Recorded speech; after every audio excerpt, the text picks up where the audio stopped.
We'd like to begin by acknowledging the traditional owners of the land on which this project is created, the Wurundjeri people of the Kulin Nation. We would also like to pay our respects to elders past, present, and emerging.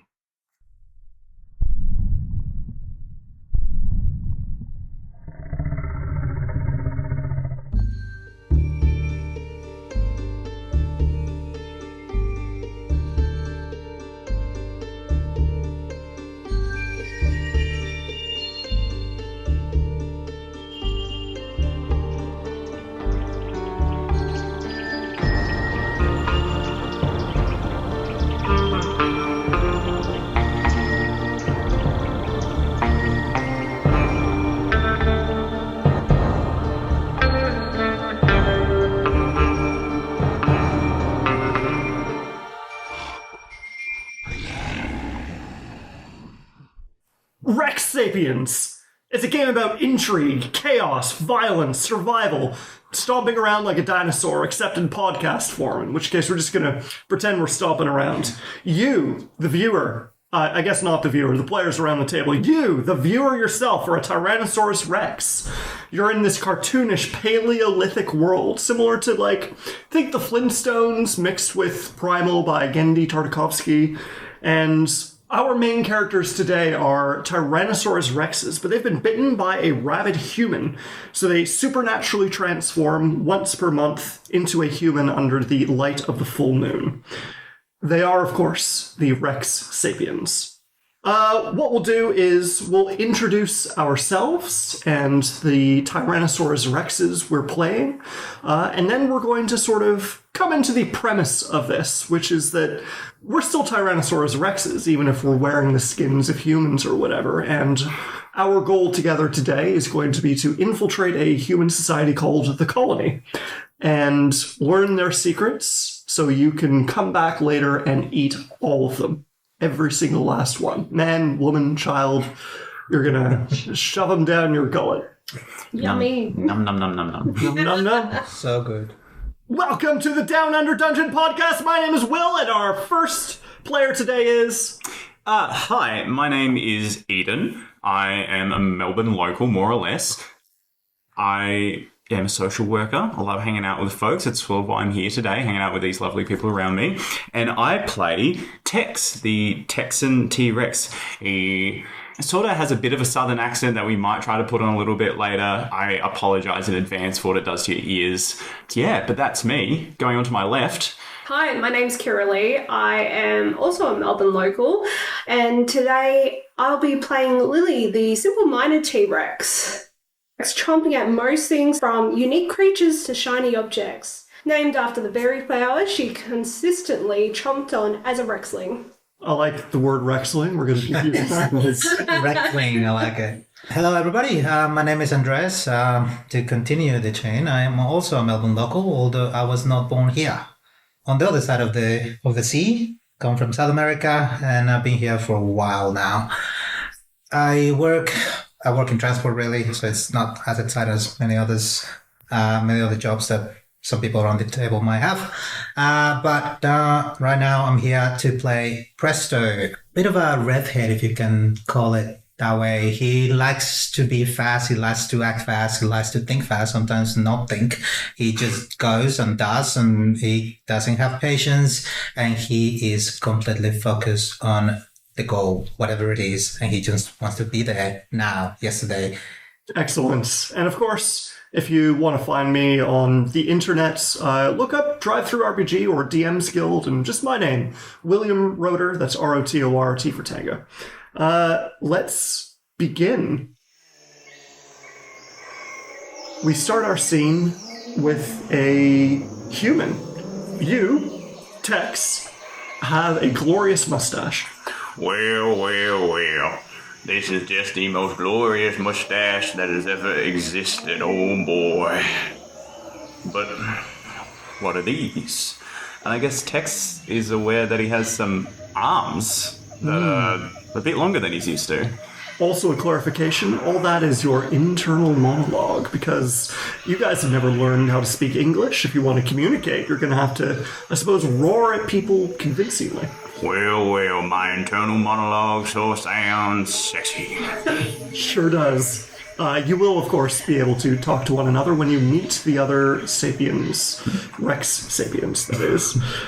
You are in the foothills of a mountain, sort of the place where the forest starts to rise up to meet the cliffs of the mountainside, and where the trees kind of start to taking on this almost like pine barrens in a sort of sense. It's quite beautiful, and it's a little closer to the end of autumn, maybe a month or a couple of weeks. It might even be winter, so it's actually quite cold. And you are quite cold because unfortunately turning into a human doesn't give you any clothes. So give me an idea of how you're going to solve this particular problem. What would Tex do? I feel like first thing Tex would do is obviously hug himself, you know, then potentially breathe into his hands, and then roll around in the dirt to try and see if he can get some of the dirt on his body to try and keep his internal temperature, you know, doing good things. And then maybe just go hide under foliage. Incredible. Yeah. By the end of your rolling around and running around, I think this is actually a good opportunity for you to make a check for me. Ooh, what sort of check? This is going to be one of, I think, your Tyrannosaurus Rex. I think you're acting more like an animal than a human. So you tell me which one that you would prefer. Oh, I feel like Tex would do a stomping check for this scenario because he's probably going to stomp on the dirt a little bit to try and loosen it and kick it up, make it easier to roll around in. Probably stomp on over to the pile of leaves that he finds, and his legs will generally just be wiggling around in the air regardless of what's going on. So air stomping, you know, I think it fits. That makes perfect sense to me. So just to clarify the rules of this, I set a difficulty and then you roll a die. Now, the default die for all of your Tyrannosaurus Rex abilities, which is roaring, running, stomping, and chomping.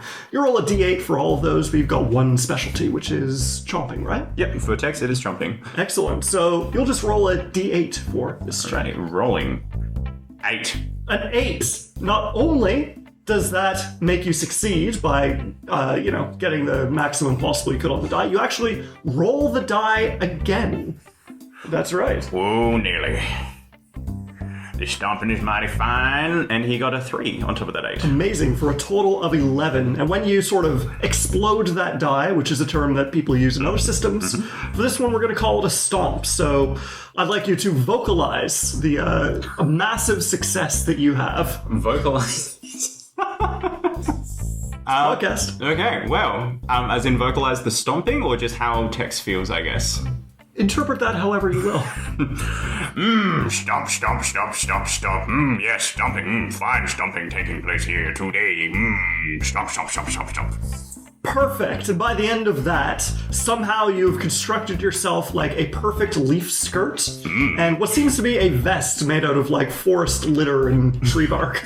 It's almost as if, do I need a hat? Something to cover my head?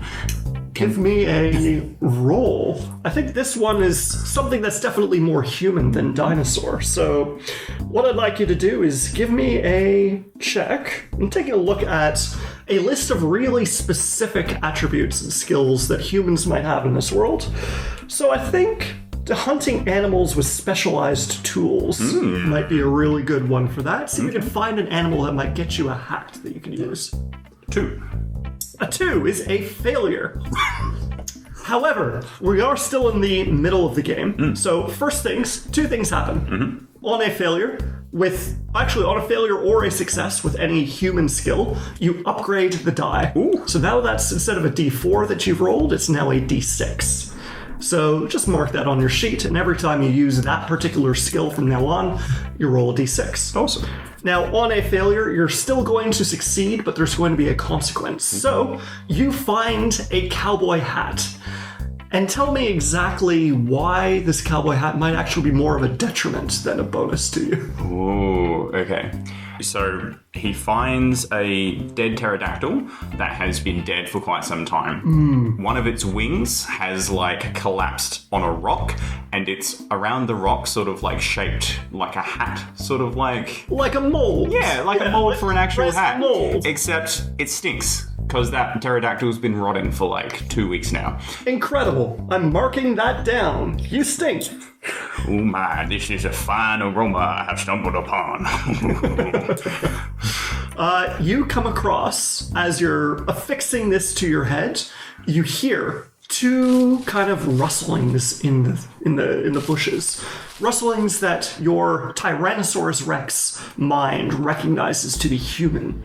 Tell me, do you want to approach this like a human would or like a Tyrannosaurus Rex would? Ooh, I feel like I almost need to flip a coin to see what Tex would do. Hey. I think you're not allowed to flip a coin. You gotta pick. Okay. You know what? I feel like because Tex has been acting so civilized in the finding of clothes and the, adoration of his moustache, he might try to approach this as a human would, sort of following that train of thought. Absolutely. So I say communication is probably the skill that we're going to use for this. Okay. Communicating crucial information, reaching out to others, building connections. Give me a little D4 roll for that. A 4. A 4. That's a stomp. Vocalize in some way and roll that again. A 3. For a total of 7. Total of 7.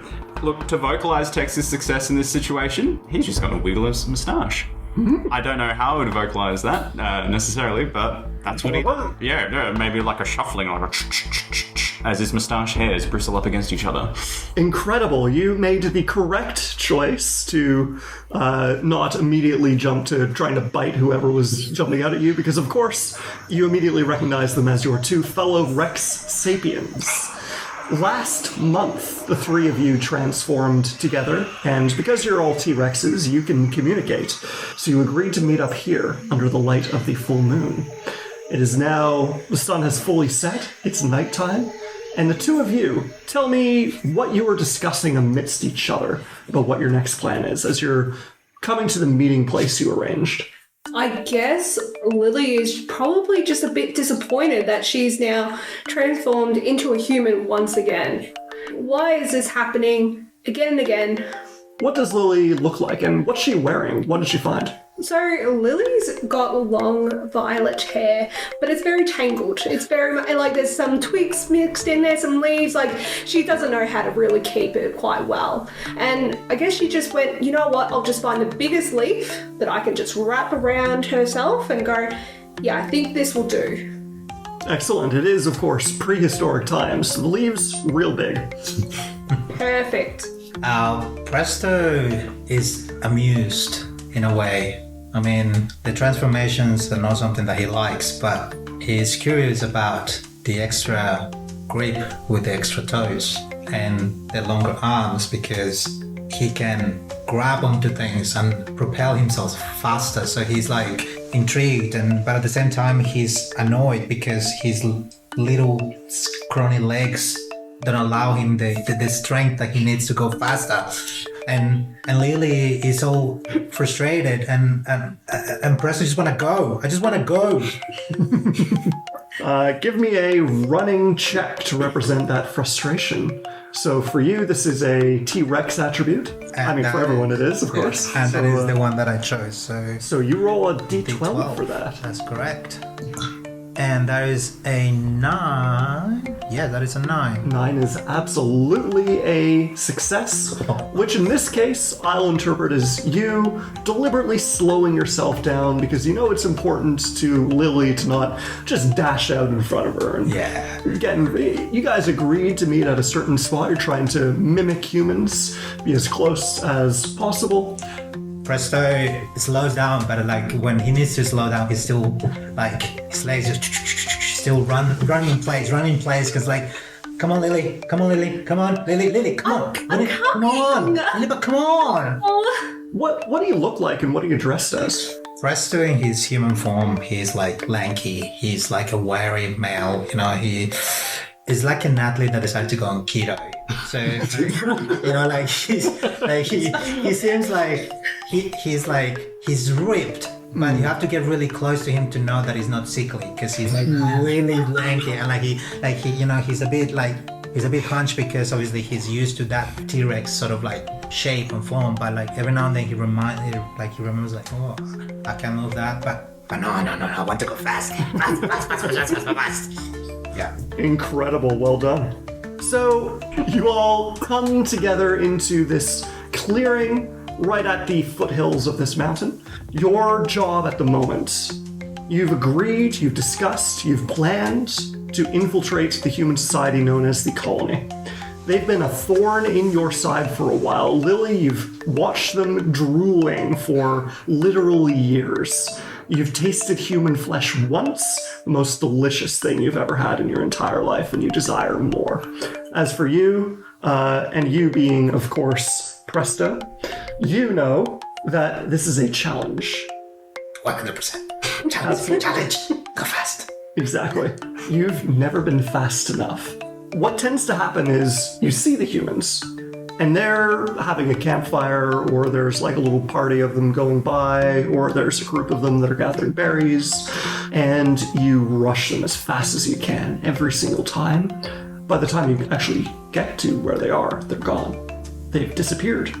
Where have they gone? Have they flown off into the trees? Have they dug underground?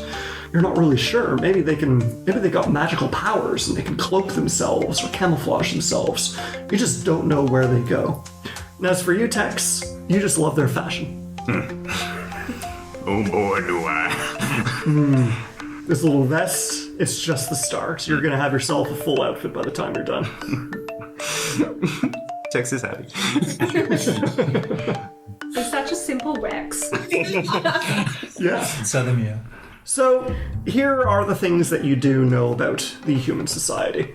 And I'll let you guys kind of jump in and make your plan, but you need to start somewhere. And what you know about the colony is this. Number one, every time that humans come up to the colony, they greet each other by raising their hands high in the air and waving them back and forth horizontally. A very strange thing, kind of like a dance. You also know that almost all of them have some variation on the same hairstyle, which is kind of like wrapping up their, almost like pigtails, but pointing straight up in the air like antenna. And finally, they've got superstitions. They're very aware of things that look human but aren't quite human. They've fought other human tribes and monkeys and gorillas, and I suppose those are part of this primal world as well. But they've been in battles, they've had people infiltrate their society before, so they're going to be suspicious. We've been watching them for a while. You also know they live up here in the mountains. This is generally where you see them hanging out and building their bonfires and gathering their berries and doing their stupid little dances. You just don't know where they go when they disappear. So, discuss amongst each other. What will you do? Yeah, I have a question, okay? I have this problem. I have a teeny tiny mouth and I can't exactly eat that big human thing. So we need to come up with something, like, to get in. You think you have a problem? Look at his legs. Look at his legs. They don't help. They don't help. How will we eat? We can't eat with these little things. They eat. We can eat. If they eat, we can eat. Patience, friends, patience. We just wait until the sun rises, and then we can get to Chowtown, as it were. But how are we gonna get them all? Like, vulnerable. So we can rush them. And we can kill them.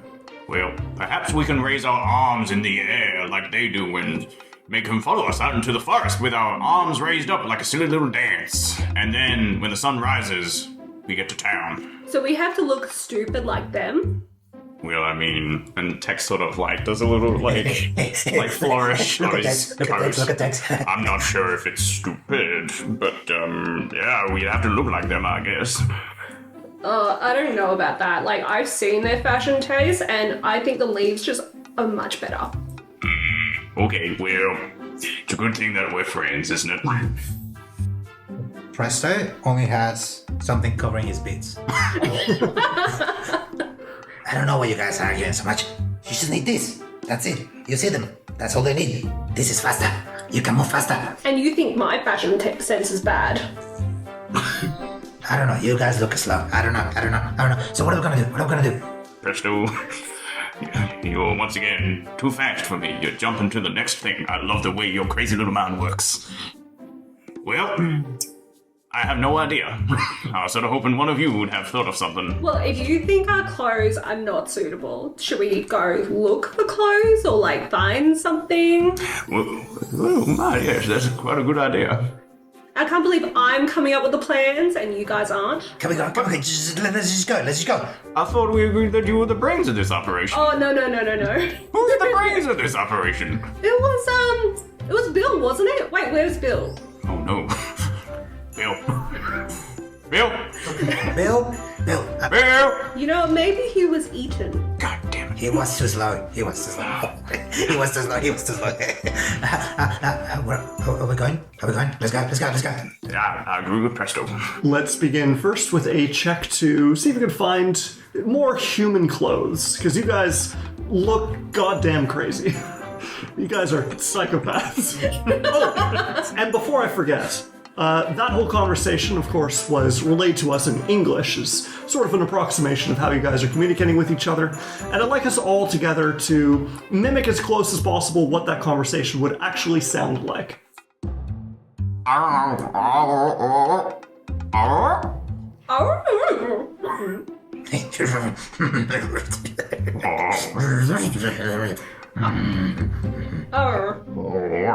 I think that's quite enough of that. I'm sorry. Excellent work. All right, give me a gathering check. It says on your sheet something along the lines of gathering berries, mushrooms, other food. I think this might be a good check we could use in place for like finding where humans are drying their clothes. Okay. Maybe grabbing something off of that. Is that all of us? I think just Lily to start because you came up with the idea. Oh, yes. Lily rolls a 1. Unfortunately, that would be a failure. So, because we're still in the first little bit of the game as you're leading up to the colony, I'm going to make you succeed on what you're trying to do, but it's going to come at a cost. So, you find some clothes, but what's the trade-off? I think Lily has found some clothes, but they are clothes that belong to the wrong tribe. Yep, that I think would be perfect. You perhaps had a mental map of the area that wasn't quite perfect, and there might have been another tribe coming through here, and you just took their clothes. So you guys dress yourselves probably not super accurately even to the tribe that you stole from, and it's going to be very obvious that you are outsiders when you enter. I think the next thing that you guys definitely need to do is figure out where the humans are currently. So, let's see if we can have a check to find your bearings. And I think one thing that you might be able to do is climb to a high vantage point. Anyone feeling particularly athletic? Presto rolls a 4. That's a stomping. And roll again. Presto rolls a 2. So for a total of 6. 6. Well done. DC was 5, so that's a success.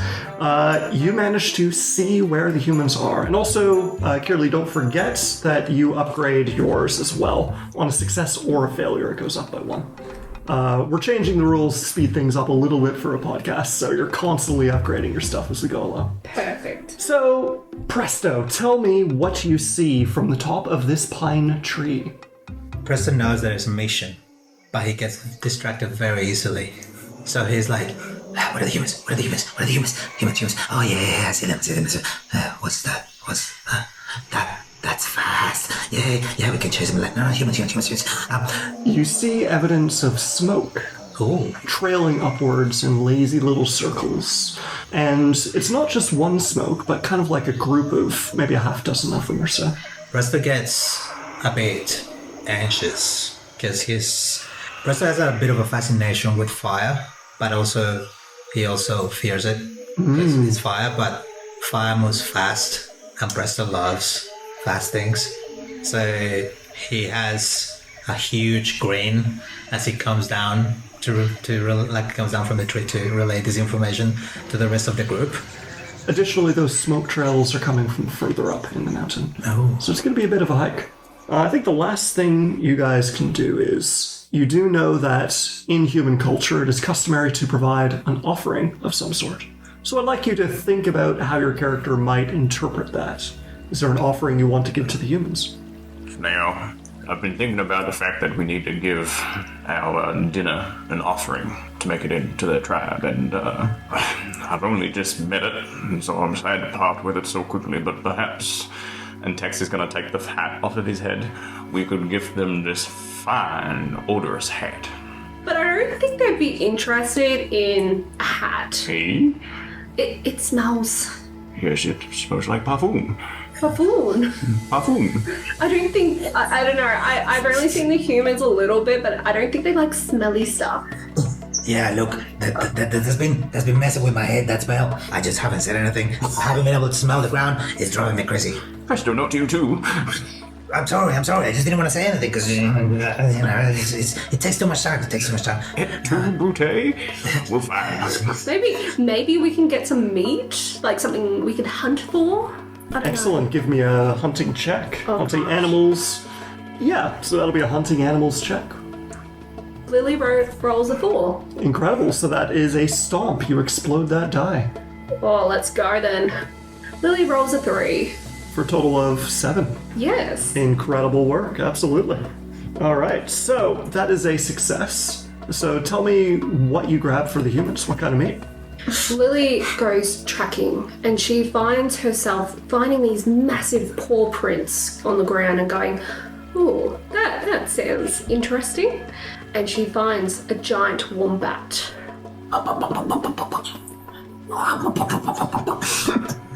That's the noise it makes, the wombat. So fluffy, oh my gosh! Let's get it. Come on. Is it fast? You'll have to chase. It is so slow, it's going whoop, bottle. I feel like Lily would just jump on it. Like, just bear hug and go, I got it! Please don't roll over. It immediately rolls over. Now, you succeeded, and with a resounding success, so tell me how you eventually kill and prepare this wombat. I guess Lily really reluctantly pulls out a sharp stone from somewhere and just closes her eyes and stabs it in the neck. That was so human that I'm going to upgrade your die 1 further. So it's now a D8 instead of a D6. Presto's just running around the spot where Lily's killing the animal, like when dogs get excited about what the master does. But It's like because the master is not moving, they're just like, yes, kill it. Incredible. I want to kill him too when it's so fluffy and cute. Well, it's a good thing that the fluffiest and the cutest things are always the tastiest of the things as well, Lily. Now you can accept us now. I don't think I've ever ate something like this. Do you think the humans will let me bite it?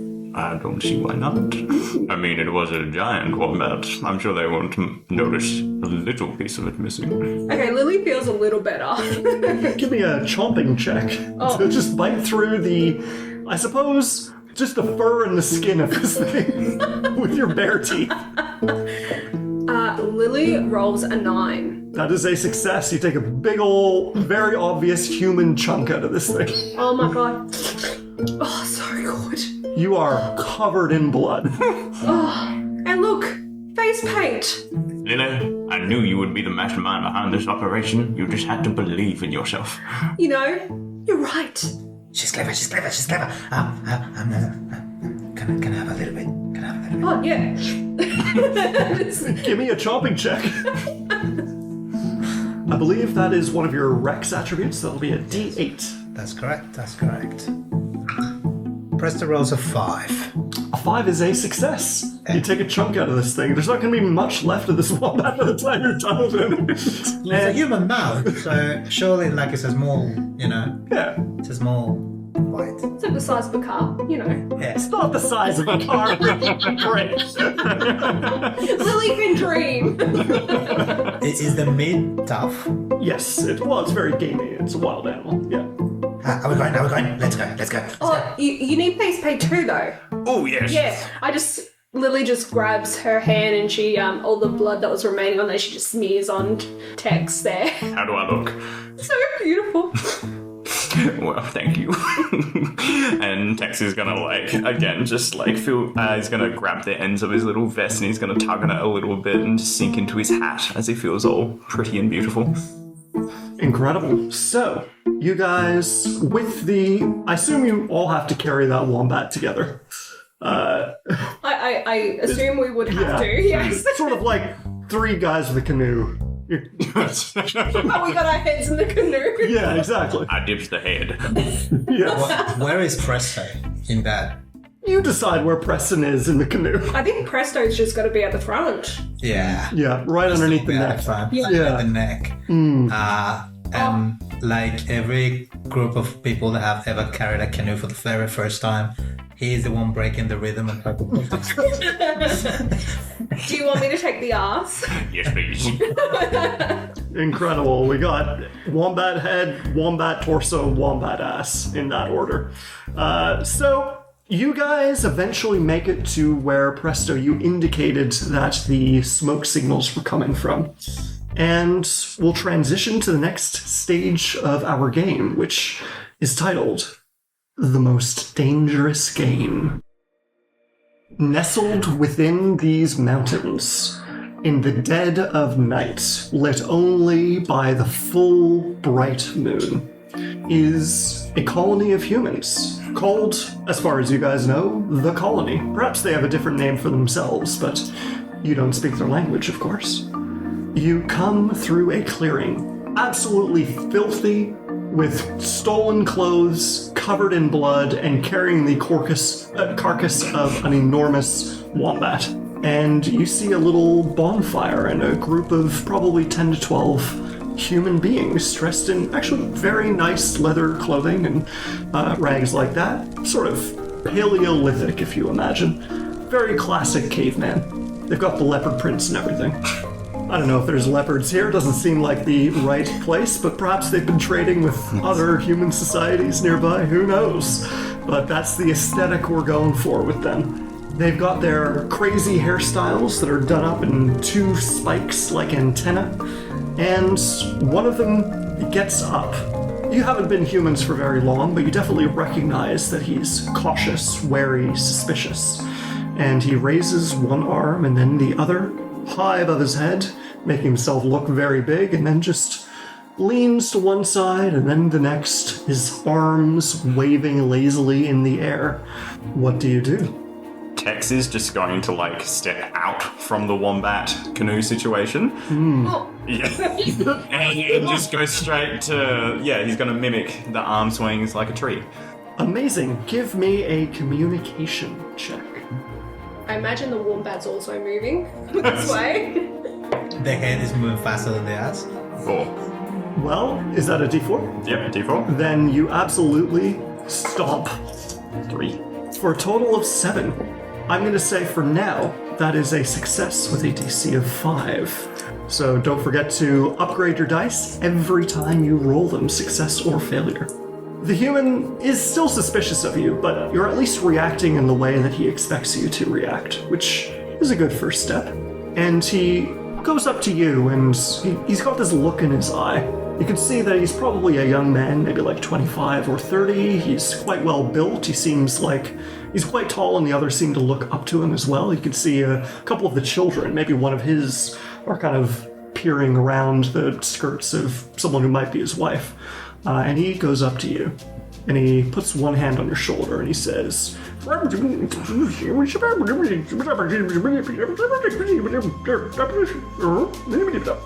Shit.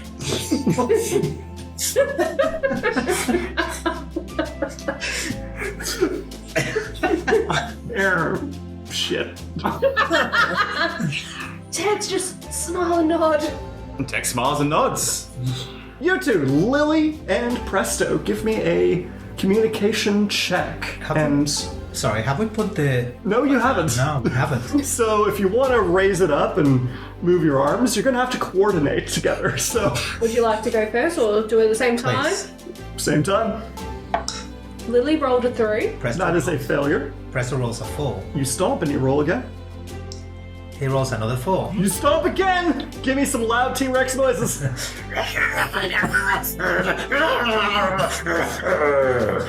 Perfect. Presto rolls a 3. For an 11, what an astounding success. You Interpret how your failure, Lily, and your success, Presto, appears to these humans. I guess Lily is just got this really evil grin, like, you know how Pennywise, the smile just comes out and she goes, yes, let us in. So Presto, it starts doing the movement, but because it's Presto, it's really fast. It's like he's dancing to YMCA, but like a super fast version of it. But the kids get really amused by this, and like perhaps even the wives or the women in the tribe get really amused by this, and you might even get a little smile out of the main guy. So Presto sort of draws the attention to that rather than to the evil grin that Lily's got. So somehow It's a gorgeous grin. sort of like don't mind her, she's just look at me. Yeah, that's what Presto does. Absolutely, you're kind of dancing for them. Yeah, you're showing off. Yeah. You are not capable, Lily, of holding up the entire wombat by yourself. So, yeah, there is a brief pause of horror and comprehension of what is about to happen, and then the entire wombat just collapses down with an enormous thud, spraying dirt everywhere. It's kind of like a cartoon, like she's just spread out now on the ground with that on top. You've been pucked. Yes. Turned into a puck. Yes. You're gonna walk out and your arms and legs just gonna waddle to one side of you. Very Wicked Witch of the West sort of coded there, absolutely. The kids laugh. They're a big fan. At least they like me. They kind of like Presto. Yeah. Okay, that's in a right. Poor Lily. Oh my gosh. Yeah. But more importantly, a couple of the sort of the teenagers come towards you and grab the wombat. There's probably about 6 of them, 3 on each side, and just lift it off of you and are carrying it towards their bonfire. They start affixing and sharpening sticks, presumably to make some sort of spit roast with it. Presto goes up to Lily and tries and helps her up and sort of like, are you okay? Sorry. No, there was a fucking wombat on me. Had to do something. You freak them out. How did I freak him out? They don't like your fashion sense. The paint. They don't like it. Well, now I'm covered in mud. It's okay. They like mud. Look at them. They leave him. It's alright. There's light. They don't learn. I'm glad you're here, Presto. Thank you. Rex. The guy. Was he the fastest? Oh, well, I think he might have been the fastest, but I don't know. I didn't really say. He walked pretty quickly. Okay. Presto, they seem to really like you. Maybe from now on, you should do the talking. What talking? Oh, you. Well, you know, the arm waving. Yeah, I mean, I could do that. Yeah, it's okay. As long as it's fast, we're good. I just don't have the coordination, okay? That's okay. You guys need to watch how we can, like, convince them, how we can trick him so we can eat him. Yes. Well, I mean, we could just, they've already started a bonfire, we could just push them all in. What are they doing with the wombat? Well, I'm going to answer a couple of questions. First of all, what did you just say? Tex suggested that they've already started a bonfire, so perhaps we could push them all in. Yes, thank you. So, the issue with that would be, that there's probably about 150 humans total, and there's probably about 10 to 12 of them here with you right now. So there was a little voice in my head doing the math just then. A little. Yeah, and sorry, a little T-Rex in my head doing the math, and well, it appears that maybe that bonfire is not big enough for all the humans in this settlement. So I propose either we come up with a different plan, or we just build a bigger bonfire. You also don't know how the humans keep disappearing, which is sort of the biggest issue at the moment. Ooh. What do you mean by disappearing? Exactly, you don't know. Every time you try and sneak up on the humans, by the time you get there, they're gone. Should we befriend that human who is talking to you, or? That reminds me, can you please give him something you would call him? Something approaching a name. It won't be his real name, just what we'll call him together. Main Slice. That was main slice. main slice. Nice, nice. Done. What a creative name to come up off the top of your head. That's pretty good. Main slice says, and he hands you a wicked knife. He's got his hand on the blade, and he's offering to you the handle. And Tex is just gonna nod nervously, I guess, and take the knife. Presto's head is just popping to the side, like from the back. He's not into text. He's not into the main slice. He likes tools too, so he's watching. Yeah, Lily's just drooling, walking. Like, oh my gosh, look at those glutes. Main slice is starting to pick up a weird vibe from you, Lily. But more importantly, he's looking at you, Tex, expectantly. He wants you to do something with the knife. And Tex is going to be nodding and sort of, just waving the knife around a little bit, just like, inspecting it. Yeah, Main Slice is growing a little bit impatient. He gestures towards the wombat. And Tex is going to start walking towards the wombat. Okay, you walk towards the wombat. And I guess start carving it up. So what happens is Tex is going to walk towards the wombat and constantly looking over his shoulder at Main Slice, like, am I doing the right thing? Is this what you want me to be doing?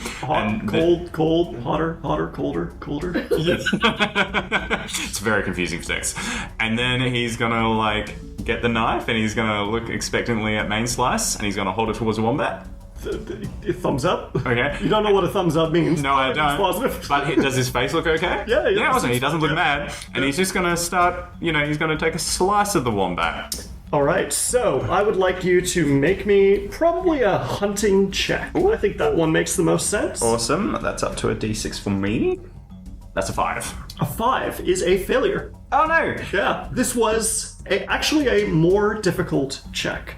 Because it's not just cutting the thing that he wants you to do. He wants you to do something specific with the wombat, and because you aren't familiar with how human beings prepare and put food together for themselves, you simply don't know what to do, and you're just kind of carving into this thing. And one of the older women, probably 60 or 70 years old, waddles up to you, slaps your hand, grabs the knife in midair, very practiced, and begins to skin the wombat. Tex is both impressed and scared of this woman. Lily says, aged meat, good. Oh my god, you can't say that. Lily just did. Oh my god. Lily's onto something. Well, that's the matron's name now. Aged meat. Good name. Should come up like beef jerky. Very tasty, but very hard. Yes.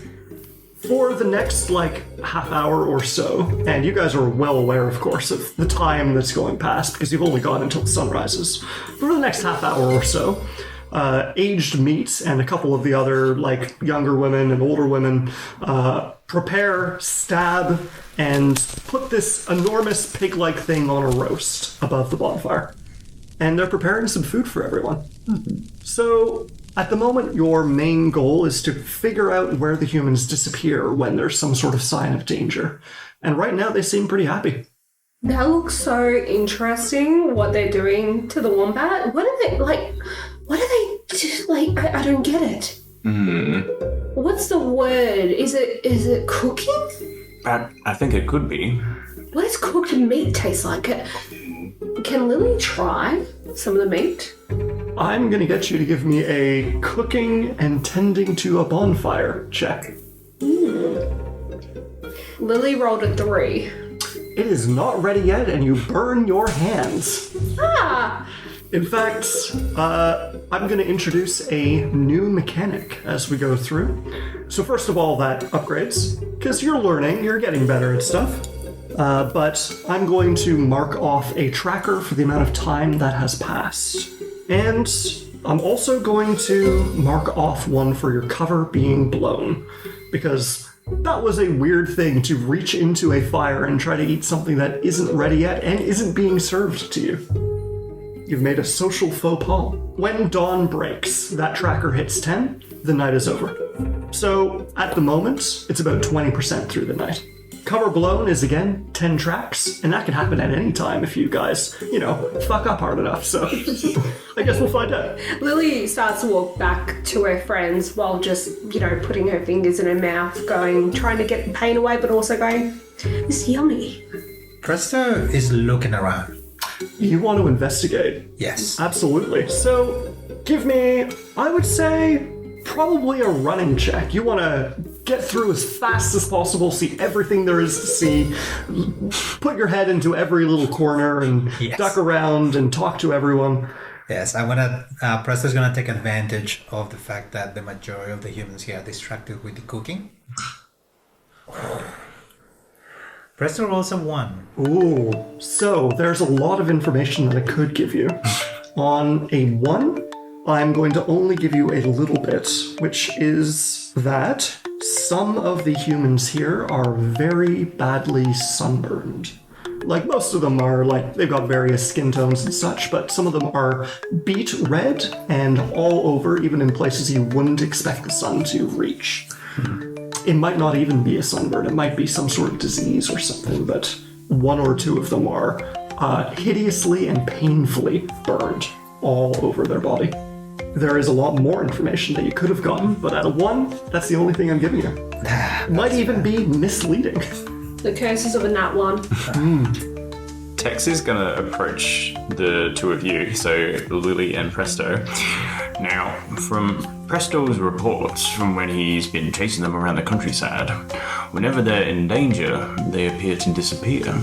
Hear me out. What if one of us were to go hide behind a hut and do our best T-Rex roar, as it were, and then the rest of us follow them to see where they disappear to?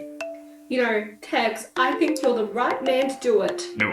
It's your idea. I mean, it's perfect. Oh, Lily, stop it now. You'd be too kind. Presto, do you agree? Yeah, I think you. Oh, Presto. Yeah. Your praise always means so much to me. I think that will be so good. Yeah. Okay, well, I'll go and do that then. Give me a distracting, harrying, and defending check. He got a 2. That is a failure. So you literally mid-conversation, less of conversation because he's just kind of talking at you, but as middle of his sentence, you just kind of spin 180 degrees around and start walking off into the bush. And you hear something that sounds like, "What the fuck?" Of course, you wouldn't have any idea what that means, but that's kind of the gist of what he says. Absolutely. Okay. Yeah, cool. Which I would say is a suspicious thing for you to have done. In Presto's head, he's just thinking, how am I the good one here? how can they make mistakes when they're just low? They can't make mistakes. I can't believe it. Now, on a failure, things still happen. The biggest thing is that you are now away from the human society, so you're going to stumble on some other stuff, which is a couple of kids just playing around. They are digging under logs of fallen trees, grabbing as many millipedes as they can in their bare hands, and eating them. Okay. First off, Tex looks at the children and goes, tenders. And then... That's the name for him. Yeah. And then I guess he's gonna try and... Oh, man, I don't know. Surely he can utilize the children somehow, right? Like a hurt child would surely cause people Use the children, for sure. How are you going to get away with that without them immediately throwing you out of the... So it's only kids around, right? Like there's no adults nearby? I'll say there are 3 kids. 3 kids. And they're one-upping each other by seeing how many millipedes they can stuff in their mouths. Okay, Tex is gonna walk up to one. Tex just easily find millipedes? A chubby hand filled with so many millipedes extended out to you. Oh boy. And I guess Tex takes it, and he's gonna purposefully make it look like he can't eat that many. So he's gonna take like some of those millipedes into his mouth, and then cough and choke a little bit. So this might be more of a human thing then. All right. Give me, I think, a cooking check. Cooking check? Yeah. Okay. Make this edible and be more convincingly human. 1. A 1. You eat them. They are fucking delicious. No. Give me a jumping check. Oh, no. You immediately revert to Tyrannosaurus Rex form. That's a D12. Well, not literally. Mentally, you become a Tyrannosaurus Rex for a few seconds. A 9. A 9. Yeah, you eat fully somewhere between 20 and 30 millipedes. Winning the game that the children were playing. Damn it. I guess with that, can Tex get the amount that he got in millipedes and try to urge one of the children to cram that many in their mouth as well? I think you'll have to reach under that log and see how many you can get. Give me a gathering check. Gathering check. That is a 3. A 3. That's not a success, but you'll get a couple of them. Okay. Absolutely. You'll upgrade that by 1, as you do every time. Okay. And Tex is going to hold out the millipede-covered hand to one of the children to see if anyone's a taker. Yeah, immediately. Chubby fingers. Tender grabs Cool. it. So as he's going for them, Tex wants to, grab that kid and force him in its mouth and, hold it there. Force the millipedes in this kid's mouth. Yeah, and just cover the kid's mouth so he can't, You're suffocating him? The other 2 kids immediately start to scream. Unless you want to make a check to make this seem normal. Yeah, I'm just... Tex is going to try and be nonchalant with it. Just be like, no, give me wave them down a little bit. Give me a caring for the young, the sick, and the elderly check. I can't believe that's a roll. That's a 1. Yeah, no, the kids start screaming immediately. Oh no. So, cutting back to Lily and Presto in the camp, you guys hear the screaming of 2 children and the gargling and gurgling of a 3rd child, as well as Tex saying very roughly and muddled in the background, Oh no, it's okay. Calm down. Don't be dramatic. It's okay. you hear in the background. That's kind of what it sounds like. I think Tex is doing well. Immediately, something switches in the humans, and stand on the fire, wombat on their backs on the spit. They immediately find a hidden, something that you didn't find, a hidden trap door. Think of a trapdoor spider and the sort of camouflage that they put. When these flaps are opened, you can see within why these humans are able to disappear so fast, which is that they have dug rabbit warrens, or almost like anthills, within the dirt and the stone of the mountain. You can't see very far within, but there is a light from within, and as far as you can see, it extends a long distance. These humans live within the mountain, not on top of it. That's how they get away from you so fast. They dig underground, and that's where they live. So Presto, because of Presto's physicality, even as a human and even as a T-Rex, his eyes bulge right now because he's like, that's how. Oh, they think fast, they think good, they think fast. And he starts looking around. I want to sort of detect whether this is a primal fear reaction for the humans. And they haven't noticed that my dear friend is choking one of their children. In a gracious game of eat your food, or if they are literally just ready to just pick up and take into the mountain. I think this has to do with the preparation of the humans and the shelters they built for themselves. So give me a building and maintaining shelters check to get the vibe of this. Is this something they've practiced, or? Presto rolled a 3. A 3, so that is a failure. You are not sure whether this is like an emergency situation or something they've been practicing. You just know that they're fast at it, faster even than you in some ways.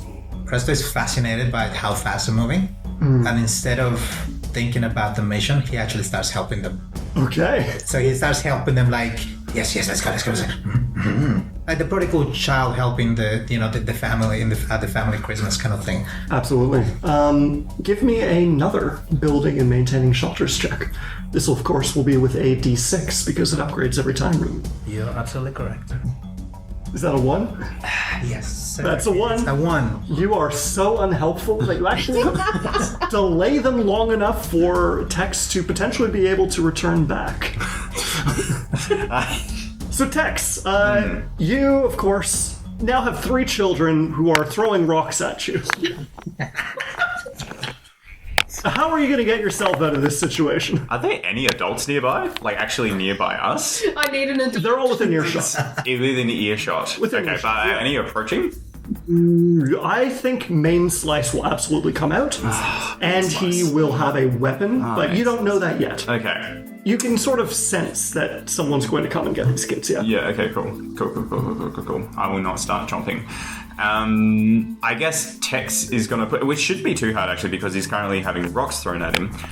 He's going to put on his best, I'm a wounded animal, just look after me and love me sort of like demeanor on. So, he starts crying a little bit, he starts whimpering, and he's going to start running he runs back into the village pointing at the kids who are throwing rocks at him. He's going to run to Main Slice actually and he's going to start pointing at the kids.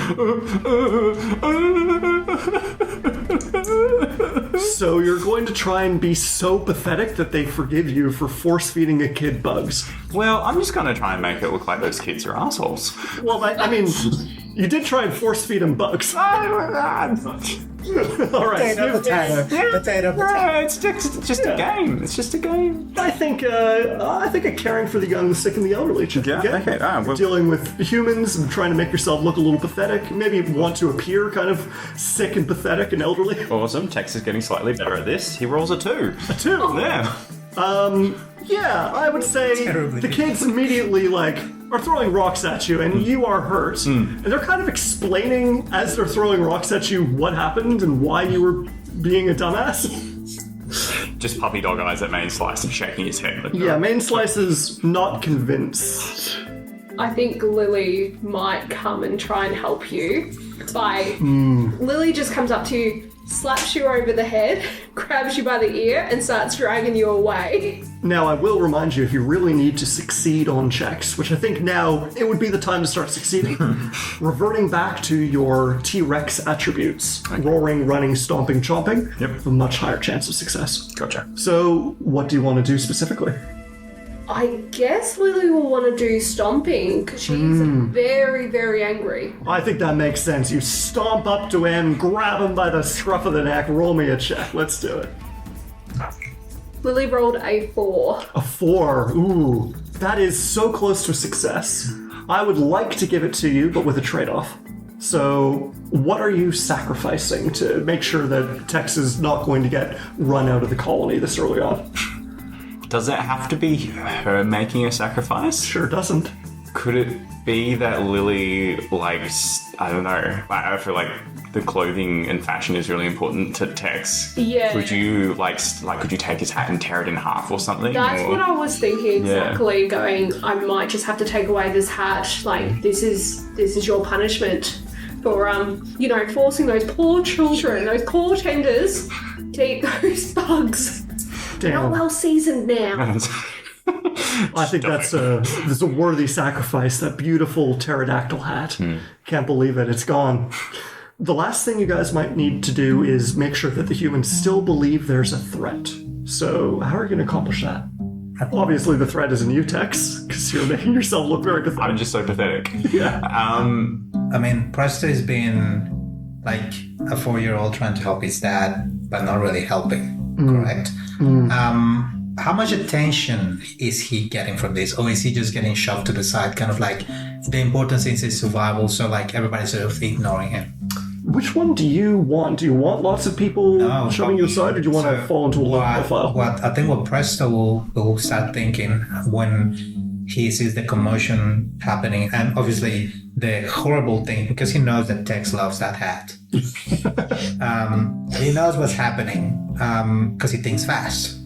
So what he's going to do is he's going to grab, if he can find an amber, a bit of embers that's from the fire still, and grab it and throw it into a tent so he catches fire and is so it feels like, okay, we're being attacked, so we need to actually get going. And this is also very sort of scary for him, so he's like, if I do this, it has to be fast, it has to be very fast. That was a burn, that was the hit me, that was and that's what he's gonna try to achieve. Give me a running check. That's a D12. That is a D12. That is a 9. Success. Yes. You burn a couple of the little fabric structures that they put up for themselves, erupting into fire. Because you're so fast, you manage to get back so it doesn't even look like it came from the direction where you are. In fact, I point at the things. Like I vanish and then I appear next to him and I go. He goes to men's lies to point at it.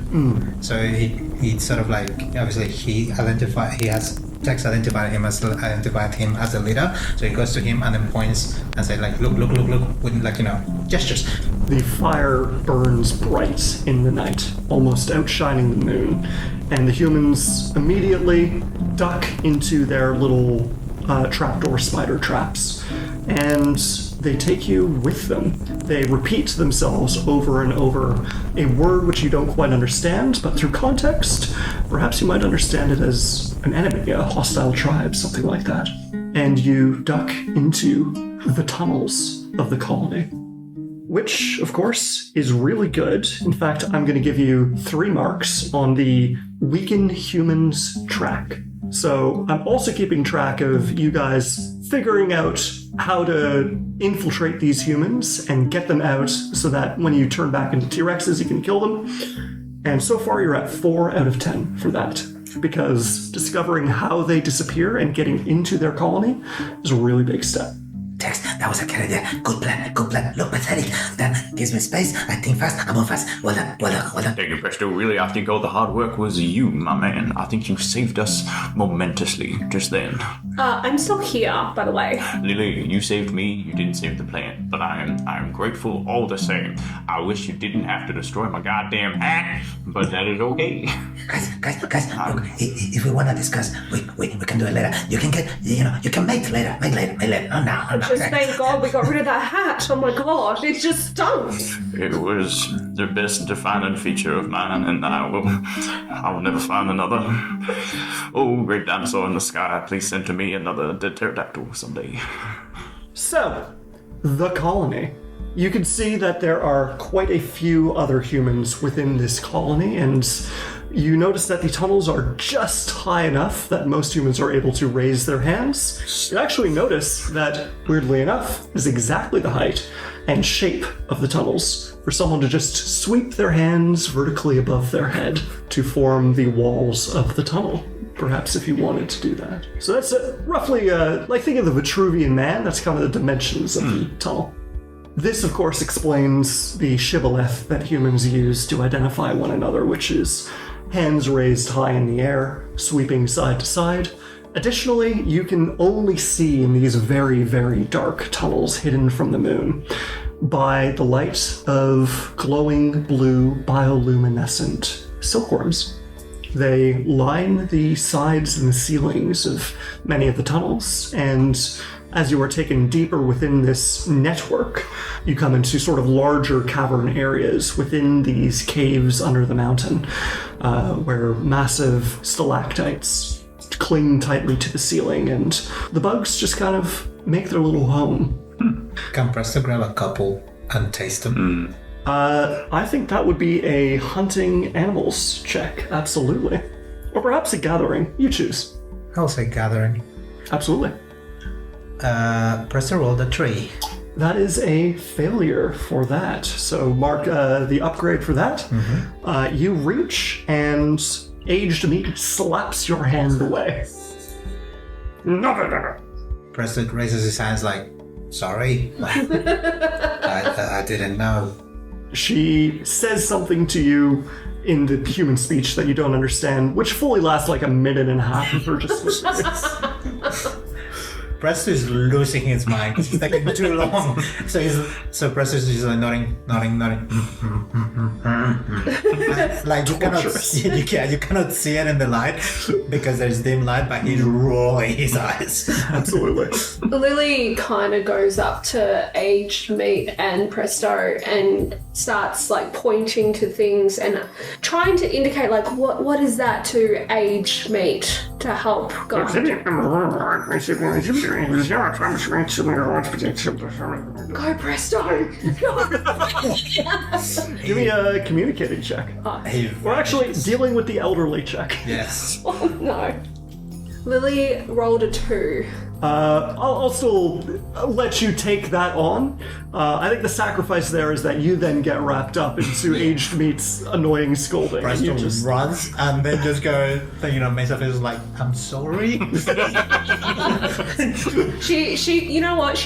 Lily does not mind listening to Age Mate because she's just drooling the whole time, going, "Oh my gosh, I can't wait to eat." She loves full flavor meat. Yes. Oh yeah, aged to perfection. So many years to collect all that seasoning. Speaking of aged to perfection, they've actually got something approximating barrels in here, which have a sickly purplish red liquid of some sort. It's very thick and it smells sweet. And they're kind of drinking, they're passing it to one another. Congratulations on escaping the fire, blah, blah, blah. And the rest of the humans, you could see not the entire colony, but there's quite a few more humans just kind of living their lives within these caves by the light of the glowworms at night, in the relative safety where the T-Rexes can't get them. They greet each other and they look at the three of you very suspiciously. And Tex, what do you do to sort of ease their discomfort? Tex is just going to start waving his arms up in the sky. Incredible. Yeah. Give me a communication check. Yep, absolutely. That is a 2. A 2. Something's not quite right with the way that you're giving that check. Perhaps you need to stand in the middle of the tunnel so that it reaches the full thing and your arms kind of bounce across one side. Some silkworms jump off. You get caught in their little webs. But yeah, you haven't done it perfectly and you're not really sure why. Oh, damn it. So their suspicions are going to be raising. Okay. To be clear, you are about 50% of the way towards being kicked out of the colony from being so suspicious. All three of you guys. Can I ask something? Absolutely. In that circumstance, can someone assist to avoid that situation? I will absolutely allow you to try and make the roll yourself, but the consequences will be the same if you fail. Will the consequences get worse if he fails? That's the Well, question. I'll keep marking up the checks, and eventually you'll get kicked out of the colony. But So- if I succeed, will we get the mark off? If you succeed, I might mark something else, or I might give you other benefits. But I'm never going to mark one down. Fair Absolutely. enough. Shall we? Mine as well. Yeah. Presto just sort of and he sighs and he goes looks at Tex and goes like, Do it with gusto and do it fast. Fast and like it fast. Presto rolls a 3. Unfortunately, that is also a failure. Presto moves too fast and he trips. Oh yeah, do it fast, Presto. Okay. Yeah. Unfortunately, the humans here are much less willing to take you guys in and open up to you guys than they were on the surface, because this is their secret place where they don't want other people to find them. And you've come here because there was a huge fire that someone set, who knows, maybe a rival human or something. And now you're down here with them, and they're wondering if maybe you shouldn't be down here. So, you've got a couple of goals. Number one is find out more about this. Maybe see if you could find a way for T-Rex to get in here, or find a way to smoke these humans out, or something else along those lines. Or you might try and ingratiate yourselves more towards the humans and, try and, help them out with that. Do you think Lily would have kept her leaf dress that she wanted to keep before? I think so, yeah. Yeah, and is there a fire within this? So, yes, there are fires. Earlier, you spotted smoke trails coming up in groups of maybe half a dozen or so. And you only saw one bonfire because the rest of them were through very cleverly disguised chimneys built into the roof of the cave, of which there's one of these fires which you can absolutely interact with in any way. I think Lily is going to try and blend in. And that drink that was being passed around, she would also like to have a taste of that while heading towards the fire. Alrighty. The drink, of course, is naturally fermented death wasp honey, which you've tasted before as a Tyrannosaurus Rex by literally digging into their nests with your snout, and which would explain a lot of the scars on your snout. This is much more pleasant, and I'd like you to probably give me a gathering check to sort of understand how to effectively hold a mug and drink this without spilling it all over yourself. Yes, I think that's fair. Yeah.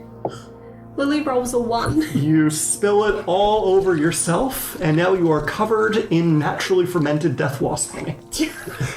That's really the only consequence. Children laugh, it's very funny. Yeah. Lily's not happy about this. Oh my god, it's so sticky. Glowworms start to inch their way slightly towards you. I think Lily will just try and look for other clothes now. And don't forget to upgrade that to a D8. Yes. And I think while Lily looks for other clothes, she'll accidentally drop her leaf dress into the fire Okay. while trying to get something else on. What are you hoping to accomplish? I'm hoping for the green leaves to sort of make it really smoky. Ooh, okay. That's what I'm hoping to try and do, because, you know, greens and fire just don't mix. That is true. However, there is a chimney, so all that smoke's gonna go right up that chimney and out into the rest of the world. But it will be smokier. A little bit, absolutely. It's in the right place for smoke to go. So, I don't know. I don't think that requires a check. I think what that means is this is something that will require a bit more planning and finesse. You guys, I'll say that you've got more green stuff you can try and use if you like, but you might need to gather a lot more and maybe set a fire somewhere that isn't underneath the chimney. Could we, create sort of like a bit of a mental map in our mind, or just like a map in general of where the chimneys are underground and like where they would correlate above ground? That is definitely a human thing for you to do. Can you make a keeping a mental map of a vast area check? Please. I got a 2. A 2. Not yet, but you might work on that. Okay. So, the situation right now. You are within this cavernous structure that the humans have built within the mountain. These foxholes, these anthills, this termite mound. They're almost like insects, hence the little antenna hairstyle. And every time you try and get them, they disappear down here, so you need to smoke them out. There's also that weird mystery. Why are some of them so badly sunburned? And what's going on with that? And also, how are you going to make sure that they're not going to just immediately kick you out as soon as you try something? So, starting with Lily, tell me what your plan is. Lily is thinking of smoking everyone out. Like, whoever's hiding out in this area, because obviously not everyone's here. There's got to be more hidden areas that we just haven't quite found, and I think smoking them out is probably the best idea that she can come up with at the moment. Plus, she likes the idea of smoked meat. Yes, thank you. Thank you. I'm glad someone said it. So, Lily would also like to try and look around and see where the best spot to build a fire and try and create this smoky atmosphere that can spread quite rapidly. Absolutely. Give me, I suppose, a mental map of a vast area check. Lily rolled a 2. That's not quite enough for a success. So you might have to start thinking about something that you might use a better attribute for, or try and keep using that mental map ability. But that means exploring deeper and deeper into the caverns. Honestly, at this point, Lily's just willing to just run all around and just investigate that way. Amazing, you start to get yourself lost, and you come across more humans. They seem to be building something. They're preparing, they're grabbing tools and supplies, they're packing food. It seems like they had made a quick expedition up into, outside of it, and now a couple of the wombat people, the ones who had smoked the wombat. Yes. They're cutting it up and carving it and cooking the rest of it and packing it as rations. It's meat, so it must be a pretty quick trip. So where are they going? Also, they notice you, and they're very suspicious of you. You guys are about 60% with your cover almost blown. Lily just sort of looks in oh, that is intriguing. Sort of that look of, oh, can I see what you guys are up to? Maybe. Give me the best one there would probably still be communication. Absolutely. Yeah. You want to get involved in what they're doing. Lily rolled a 4. A 4. That's not a success. They don't know what you're here for. They don't have any of the tools. Your cover is very close to being blown. Lily's not good at rolling dice right now. Too many fingers. Absolutely. Tex, what's your plan? The T-Rexes are sort of like aware, like they've explored this mountain quite a bit trying to find these guys, right? Yeah. Does Tex remember if this mountain has ever exploded fire from the top of it? That's a very good question. The answer is that no, this has never been a volcano. Okay. Would be kind of silly to build inside a volcano, right? But I will let you make another keeping a mental map of a vast area check. Cool. Thank you. Because there is something important about this area that we'll probably only start to remember now. I got a 3. A 3. All you remember is spikes. Spikes? There's spikes. The spikes. Yeah, Okay, cool. There's spiky rocks. The spiky rocks. That's cool. it. In which case, Tex is going to go to Presto. Presto, my favorite dinosaur. My legs are no good, you see, Presto. They're not quick enough to run around this entire cavern. I want to make a map, Presto, of all the chimneys that they're releasing fire from so that we might leave and then put boulders or something else that's big on top of their chimneys and smoke them out. As Tex approached Presto, in his mind, he was already moving his head like really fast, like, like when a dog starts hearing a sound, just moving really fast, sort of like curious. It was like, Yes. That's a good idea. I help. Yeah, you just too many clothes. Yeah, I help. So Presto will kind of go do the same that. Give me a you tried to running do. check, absolutely. That's your best one, your D12. That's a 9. 9 is a success. Yeah, I'm gonna mark up 2 on that as you run around almost the entire stretch of the tunnel system. And you mark, okay, there's an exit, there's an exit, there's an exit, 1, 2, 3, 4, 5, 6, 7. And you basically report back to Tex where all of the places that these humans might scatter from, where this place, go under.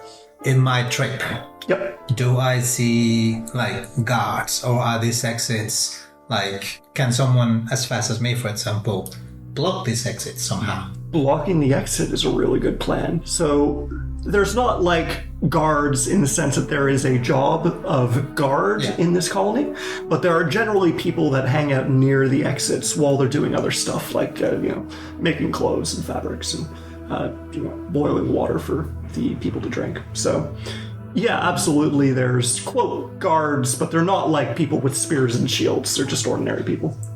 Another question that Presto has been wondering is the drink.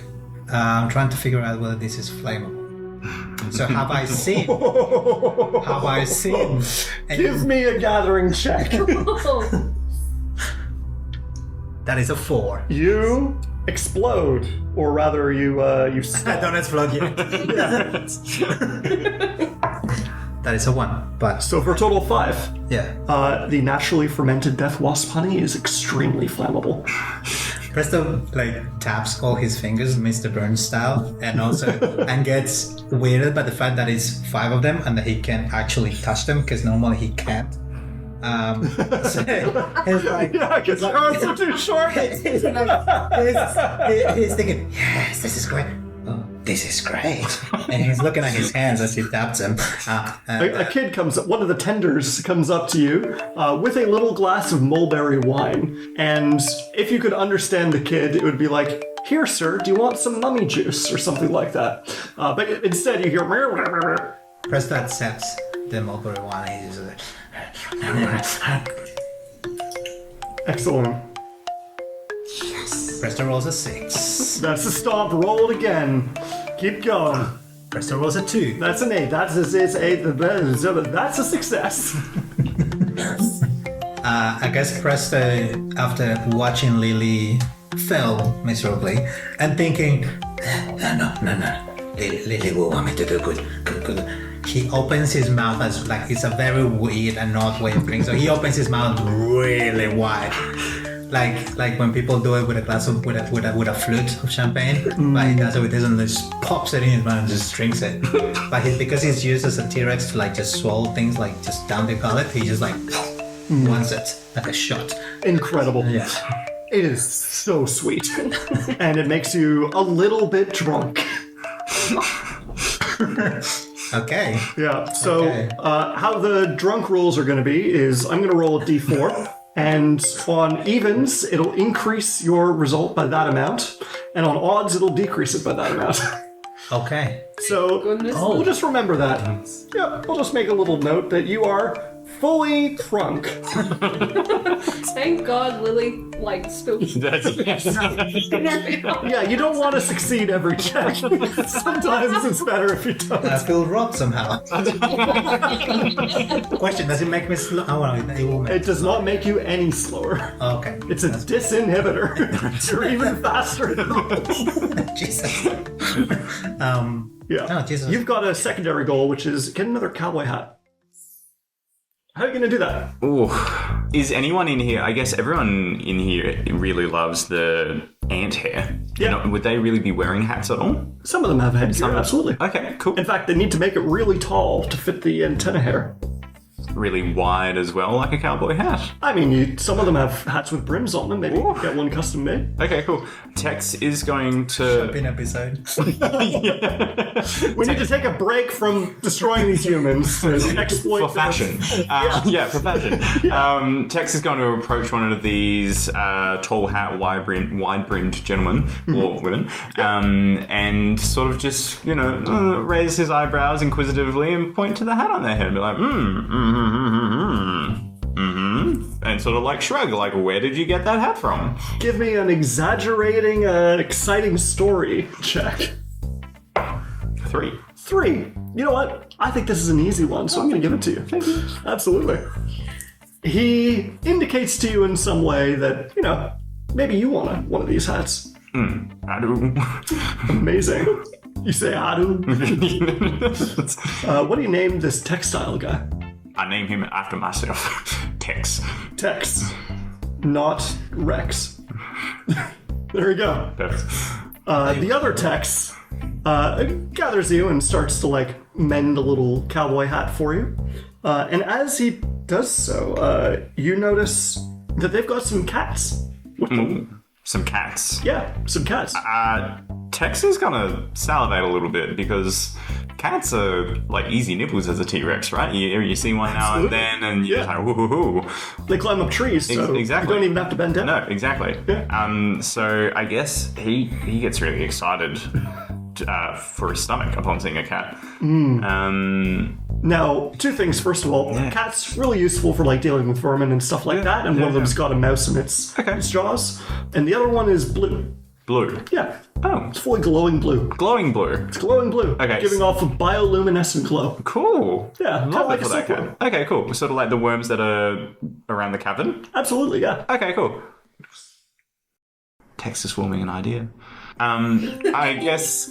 Okay. Tell me more. Yeah. Okay. The way Tex is thinking is if Tex is just going to assume this cat is glowing because it's eaten worms. That's the way he is processing the situation. If we could put worms into the wine that they all appear to be drinking, if they went running like crazy outside of the cabin, that'd be 10 times easier to spot if they were all glowing, right? Okay. Yeah. Absolutely. Cool. Makes sense, vaguely, right? All right. Yeah. So, to pull off this plan, I assume you're going to communicate that plan to the others. Absolutely. So, this is going to require a couple stages, and I'm going to let you guys decide which of these 3 stages you want to do. And if you succeed out of 2 of the 3, then your plan goes off without a hitch. If you succeed on just 1 or 0, then something bad might happen, because you're very close to getting your cover blown. Also, it's coming towards the end of the night. In fact, in all of the 3 trackers, dawn breaks, cover blown, and humans weakened, you're at 80% for all 3 of those. So, here is the 3 tricks you guys need to do. Number 1, you need to gather a shitload of glowworms.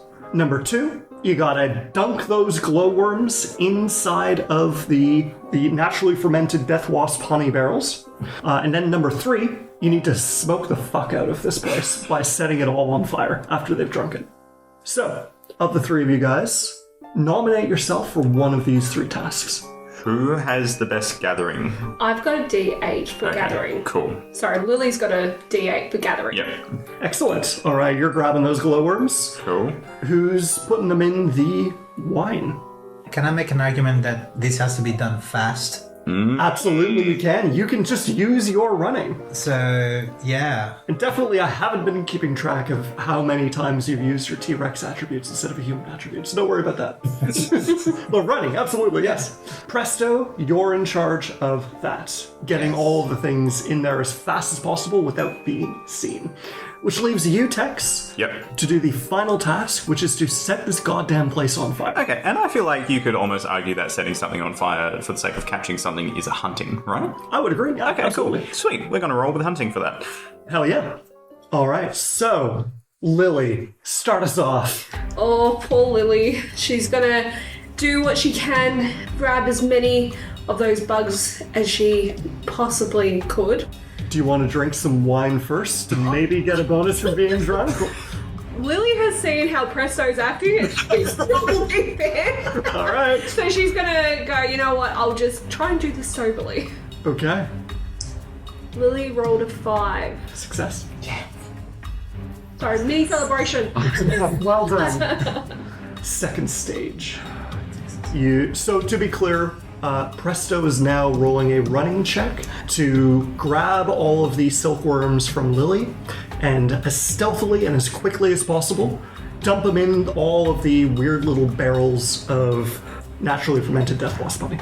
Presto starts like flexing, like, like stretching a little. Oh yeah, like right before a run, yeah. His max his legs a little bit, like, like when athletes try to activate them. Hold on, I gotta roll for drunk. So to be clear, you rolled a 3. Presto rolled a 3. 2, so that's a 5, which is a success. You only succeeded because you were drunk. Yeah, hear that, kids? Drinking is the solution. Drinking's the solution. Lily, You ever need to win a race? Win a sports team thing? You ever need to do sports good? Drink wine first. If you ever just need to be better. Yeah. Lily's now regretting her decision of not drinking before. This has been working so the Paleolithic times, but it's tested and proven right. So that's 2 successes. Also, I would like you to give me, let's see, a bonus check, which I think is probably communicating crucial information, because I have some crucial information to communicate to you. Oh. That's a 3. A 3. I'll give you a little bit of information. But you have to roll because I'm drunk. I gotta roll. So that's a 0. Not only am I not going to give you the information, I'm gonna laugh as I tell you what you could have found later today. He's too fast. Everything is a blur. Yep. More of a blur. You just fully go blind for a few seconds. You don't see this really interesting clue I prepared for you.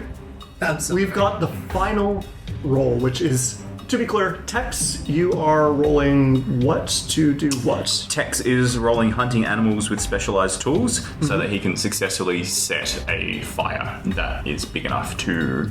Amazing. You've seen them Happens. do the flint and stone. Yep. You've pretended to be human long enough. You think you can do it, so let's do it. Also, Tex knows that the one of the drinks is very flammable. So that. Oh, they're all flammable. They're also. Okay, yeah. Also, before you do that, everyone drinks the weird little glowworm wine, and you start to see a little bit of glowing on all of them. Perfect. All right. And we are rolling... That is a 6. That's a success. There you go. Go, Tex. I can't wait to try these smoked. Presto's doing voices. I know. What a night we're having, guys. 3 successes. You have successfully maxed out your tracker for weakening the humans. A little bit of cinematic flair. Fires erupt everywhere. Glowworms pop from the heat. Bioluminescent energy exploding forth from their gooey bodies. The cats... The humans hear as well. They're very similar in the way we scream. Everyone starts running. Everyone's glowing blue for some goddamn reason. They're all drunk.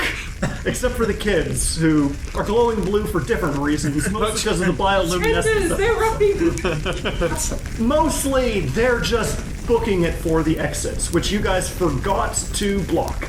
But that's okay. The most important thing is getting them out of the safety of their caverns and out into the cold night, where the moon is still bright, but dawn is swift approaching. Any last little bits of being human that you guys want to take advantage of before you return to your T-Rex form? Did Tex get a hat? You did get a hat. Oh, cool. Yeah, you forgot. I think Tex... The wine got to your head. Yeah, the fumes. Yes. The fumes. What I will say is, to make it a little bit more cinematic, hats fly off as people just abandon them. And you reach out a hand, and you grab a perfect cowboy hat. Just the crispest white cowboy hat. Absolutely. And Tex does a little flourish down his arm, Yes. pops it on his head, like the creepiest guy you've ever seen. And oh yes. Oh yes. And he's just gonna spend the rest of the night strutting his stuff.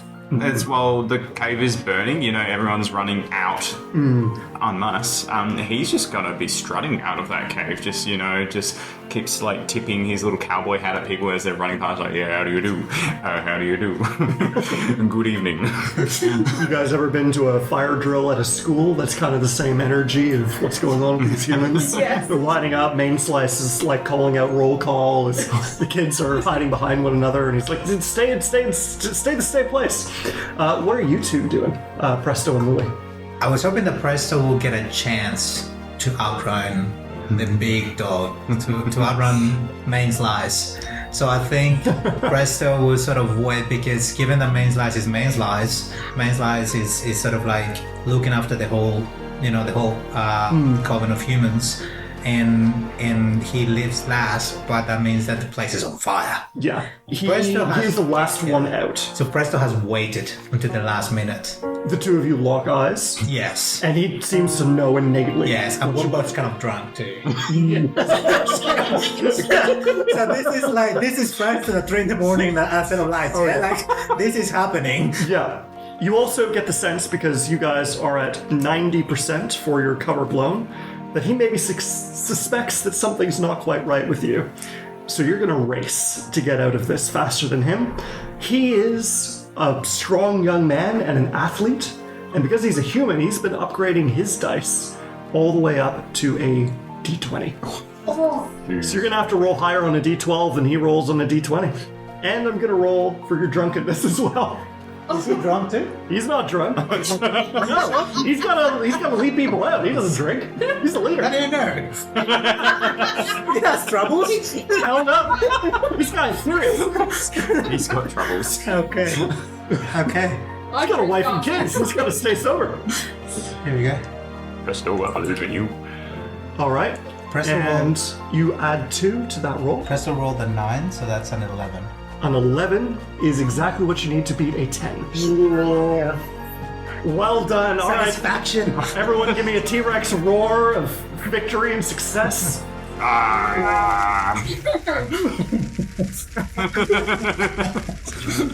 Well, he did succeed at one thing, which is being the last one out.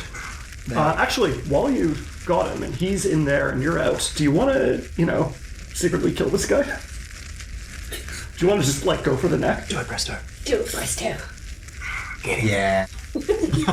With your victory, I'll just let you kill him. Yeah. Yeah. But Murder. can I not kill him as prey? I want to kill him as a loser in this race. So I want to Schwarzenegger killing the predator. I want to kick him. Actually, no. I want to punch him because I've got long hands and I've seen them all use their hands now. So I want to punch him back into the fire. Amazing. You skid to a stop at the, quote, finish line. Yeah. He's a split second behind you, and you just rear back with your long, muscular arms instead of your teeny little T-Rex ones, sock him in the face, and he flies back into a roaring inferno. And I just grab my hands as he falls back and looks at me with despair. and I put him in the way that the T-Rex are, for him to know that it was the T-Rex that did this to him. I bet you I'm faster than you. Faster. Like, I knew! And then he erupts into flame. And you emerge, and I guess the others just didn't notice. He was supposed to be the last one out. The dawn is about to break, so Lily, what's one last thing that you want to do while you're still human? You know, Lily's still a bit sad about that poor wombat. She's gone, you know what? I think they skinned the wombat. I'm gonna go back and check. And she goes to grab the skin and I guess the head of the wombat. Okay. Wraps it around herself because she's still got wine on her dress. And goes, you know what? I could do better than Tex. And trots her way out too. Tex, sees Lily and is like, oh shit, she's doing better than me. See? Both of you, give me a stomp check. Whoever gets better has the better fit. 5. Then check. Lily rolls a 7. Lily's got the better fit. Yep. Yeah, full wombat as a cape and a headdress. Yeah. You needed the boots, man. That's next. All right. So, Humans Week, cover 90% blown, but not blown. It's pass fail. You guys pass. Dawn breaks, which takes us to the final short stage of our game together, called Rip and Tear. The hunt is on. You all transform back into your Tyrannosaurus Rex forms. While all of the humans are kind of spread out across the side of this mountain, doing their little high school fire drill situation, and dawn breaks and suddenly you all erupt with skin and muscle and teeth and claws and tails and little beady eyes and tiny little arms. That did double close.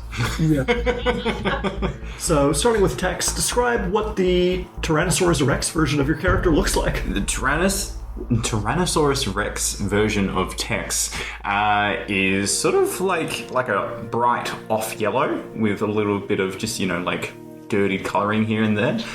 Teeny tiny arms, itty bitty eyes, obviously, and a jaw that is just slightly bigger than the average T-Rex because he freaking loves food, man. He just is all about it. He just loves fooding as much as he can in there. Yeah, that's Tex, man. And just the faint remaining outline of what was once a moustache is just a couple of spread out hairs, just sparsely spread. Yeah, sort of like a teenager's teenager's moustache. That's what he's got now. Yeah, well, one of the appeals of being human is having very nice facial hair compared to a T-Rex, absolutely. Great, and Lily, what does Lily look like? Well, Lily is a very large Rex due to a glutton personality and large teeth. Over the years, Lily has eaten some very strange items, as you mentioned before. It's stuck in her teeth and also the scarring around her mouth from all those interesting items. The death wasps. Yeah, exactly. Now, there is one distinct scar, which is on her top left lip area, which was the human bite from that rapid human. And a shimmery, bright green bite mark. Lily's scales are beautiful nonetheless, as her scales shimmer a gorgeous dark violet with a little reflecting of bright purple colour from the sunrise. She has very unique eyes as well, nice and blue. Very nice. And what does Presto look like as a T-Rex? Oh, well, following in similar fashion his human form, he is not the biggest, the more robustly muscled T-Rex around. He's lean, he's wiry, he's built he's made for running. It's like the love child of a T-Rex and a Velociraptor kind of thing. So he's got scaly hide, it's just a patch of meats of dull greens and muddy browns. It's perfect for blending into the trees. He loves the hunt, he loves to be fast. He's got a narrower snout than his two companions, but he's dotted with all scars because, he obviously loves to go face first into things like trees, rocks, and, all these are just bad ideas. He's got a tooth at the front that is kind of crooked, so it just comes out a little bit, so it looks like it's always kind of smirking. And his tail is like slightly twitching every now and then because he needs to like keep moving. He wants to go fast. He wants to go hunt. He wants to go find things. Yeah, that's him. Incredible. You are 3 T-Rexes against roughly 100 humans. We're gonna boil down this final battle where you just go hog wild on the entire human colony I'm gonna set a DC, and you guys are going to try and beat it with a D100. Wow. You roll a D100 when you are in Tyrannosaurus Rex form. If you fail, the humans rally and kill you. And if you succeed, you fill your belly with humans. A couple of things. First of all, you guys were at 90% for, the human suspicion of you, which wasn't great. You guys acted very suspiciously the entire time. Don't be suspicious. Be suspicious. Something like that. Good reference. Yes. The matron aged meat has now grabbed a meat cleaver and is going to fight to protect her people. So that's going to be affecting you guys as well. The kids are going to throw rocks at you guys. Tex. Absolutely. And because you, Presto, mentioned that you were afraid of fire and the whole thing required fire, roll a d8 to overcome your fear. It's a 4. Am I still drunk? You are still drunk. It's now a 3. You shouldn't have drunken that wine. So yeah, there'll be a slight penalty to your check because you weren't able to overcome your fear. Although you did punch a guy into the fire, which was I'm very excited and traumatized. Absolutely. Yeah. Now your hat got torn, but then you got a new hat, so you get a slight bonus to your check. Yes! Is my hat still on my head? Yes. It is a human-sized hat on a Tyrannosaurus. Perfect. Amazing. It's on a little spike or something. Amazing. Yeah. So, the roll that you're going to have to beat is a 30 for Tex, 35 for Lily, and 40 for Presto. Let's go. Tex starting first. Tex got a 61. Describe how you fill your belly. Oh, mate, it's like a lawnmower. Tex just lowers his head down to the ground, opens up wide, and just scooping. Oh, I'm sorry, not a lawnmower, a whale.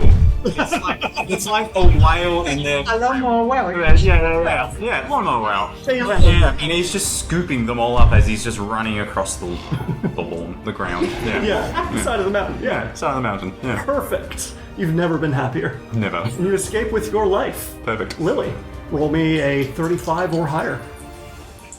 Lily rolled 65.